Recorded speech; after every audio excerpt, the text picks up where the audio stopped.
Our country has been forced to endure one calamity after another. As America's foreign policy is now being run out of Beijing, Moscow, and Tehran, Americans have been horrified by Biden's attempt to resurrect the Obama-Ayatollah nuke deal, a deal critics say will put nuclear weapons in the hands of terrorists. The cold and callous withdrawal from Afghanistan, the worst foreign policy debacle in the modern era that resulted in thousands of our own citizens and allies being left behind, showed that Democrats couldn't care less if Americans lived or died. Empty store shelves, soaring prices of basic necessities to skyrocketing prices of the pump have hurt the working poor regardless of race all over America. Democrats' crime wave continues to spiral out of control in blue cities and states. But we can't forget the Socialist Democrats' original sin, their crises at the border. These not only signal Democrats' incompetence and illegitimacy, but they also reveal the Democrats' contempt for our people. Americans suffer under Democrats' America Last values. I wonder when the Democrats will pay a price for this in tonight's preamble. Let's start off at the southern border. Joe Biden and his socialists, through their America Last border policies, ushered in 3 crises here. These crises have resulted in the near total destruction of Latino communities along the border. Texans' quality of life, physical infrastructure, and their rights to live in a crime-free community have been undermined by Democrats. A series of videos and recordings demonstrate the Biden regime's betrayal and illegitimacy when it comes to its chief duty to protect the American people. The New York Post obtained a tape that featured a federal government contractor employed by the Biden regime to transport illegal aliens from the southern border to the airport in White Plains, New York.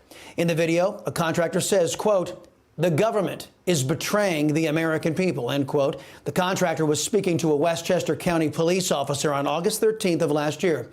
The men were standing beside a Boeing 737 flown in from Fort Bliss, Texas by iAero Airways under charter from Biden's corrupt and lawless government. Fox News recently getting video of a load of illegal alien military-age men that were released into the United States just hours after arriving at the southern border.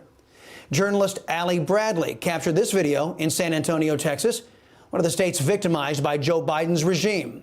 Bradley says that in a matter of hours, she saw more than 130 single adults dropped off at the San Antonio airport. The administration has been saying single adults are expelled under the Title 42 provision. That appears to be a lie.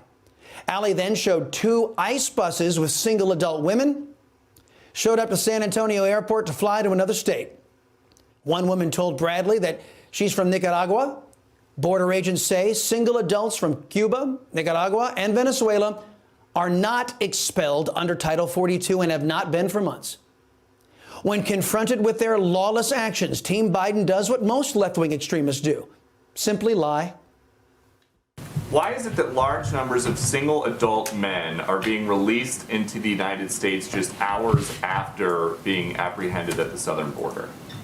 Well, I'm not sure the specifics of what you're referring to, Peter. What I can tell you in terms of what our policy is and how we're approaching the border is that we continue to be under Title 42.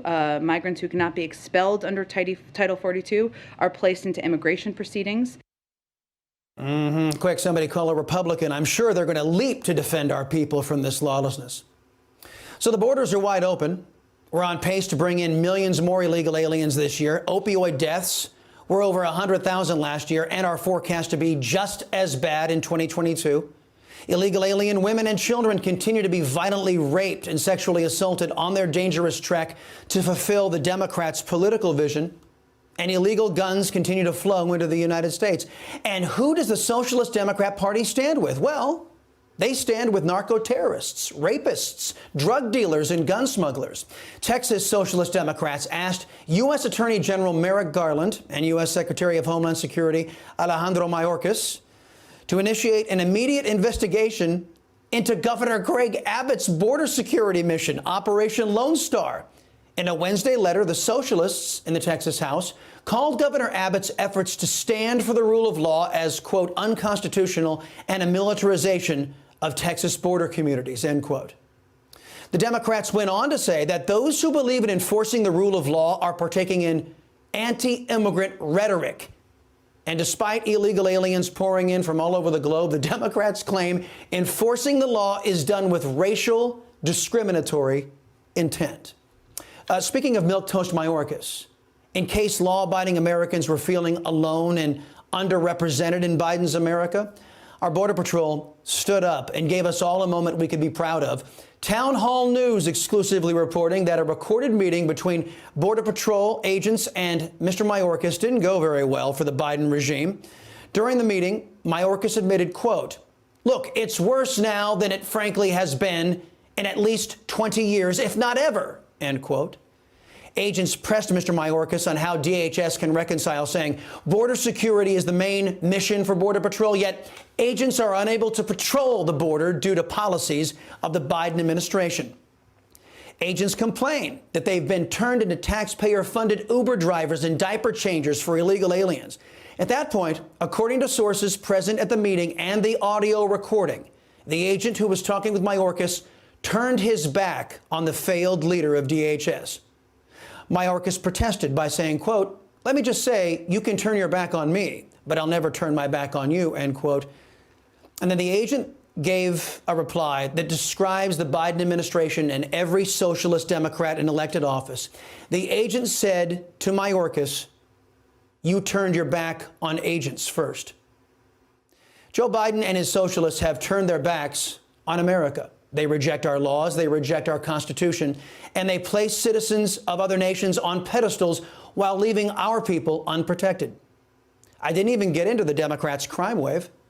The actions of the Biden regime and the Socialist Democrat Party make them unfit to serve in positions of authority in the United States because they have put criminals and foreign nationals first, because they have partnered with narco-terrorists and other lawless groups countermanding American law, because they openly defy our laws and fail in their most basic duty to keep us safe. In my opinion, that makes them illegitimate.